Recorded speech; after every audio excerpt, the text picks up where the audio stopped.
But I also think there are Americans who are engaged in this kind of propaganda. And whether they should be civilly or even in some cases criminally charged is something that would be a better deterrent. There should be a lot of things done. We should be, in my view, repealing something called Section 230, which gave platforms on the internet immunity because they were thought to be just pass-throughs, that they shouldn't be judged for the content that is posted.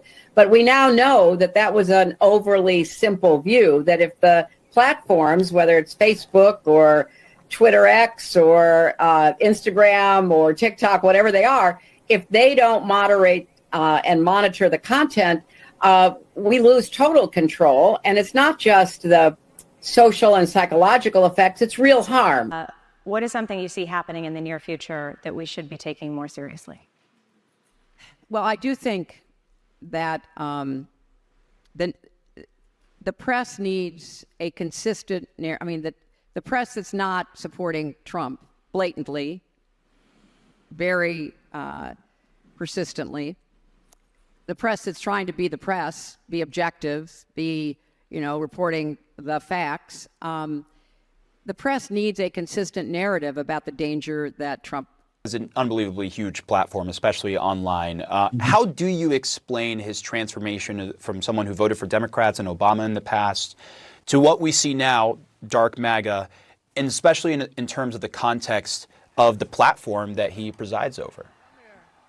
The phrase dark MAGA is interesting, and people might not be familiar with it. This is a meme, an online idea that has taken root over a number of years. Think about the Batman movie, The Dark Knight, the dystopian view of Gotham. When you hear the idea of dark MAGA, it's referring to this idea of an unleashed, unhinged version of Trump, a second Trump administration with no limits on its power. The idea of Trump saying, "I'm your retribution," a more authoritarian version of Trumpism.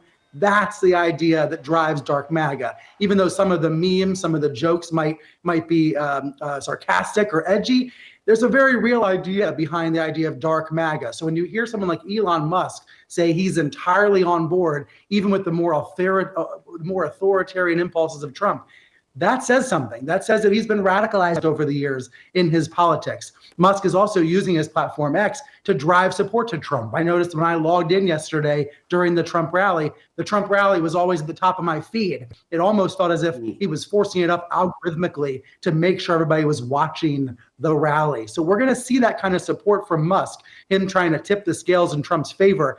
And I just think we should take a moment to talk about what he said at the end there, that this will be the last election if Trump does not win. That kind of rhetoric, right? And we do hear some of that from the left as well. That kind of rhetoric is going to make it very hard for all of us to be Americans, to be neighbors next year, right? We're going to have elections in the future. We're going to have elections after this year. We all have to find a way to live together in 2025 and beyond.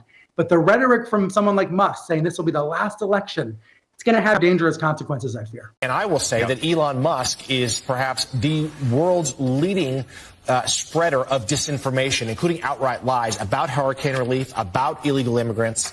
We've seen him do that in the last couple of weeks.